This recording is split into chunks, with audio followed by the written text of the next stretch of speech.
guys यहाँ हेर्नु न हाम्रो पुन्टेको सुत्ने तरिका मान्छे सुत्या त्यही सुत्या हेर्नु त्यहाँ न छ्या के गरी सुत्या होला है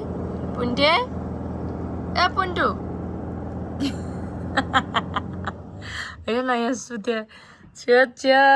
नि पुरै उतानो परेर सुत्या त पुन्टु ए पुन्टु के आयो त के गरी सुत्या त्यो उतानो छ्या यहाँ हात यसरी सुत्या खुट्टा दुईटा उतानो यसरी पनि सुत्छ त कोही कहिलेको यो हजुरबाउ जिजुबाउ जस्तो छ हो यसरी सुत न उत्तानै पर्नुपर्छ त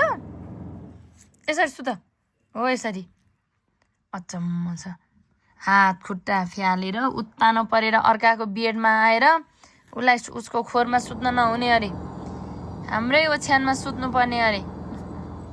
उसलाई त्यसरी सुत्ने अरे ल अचम्म है नि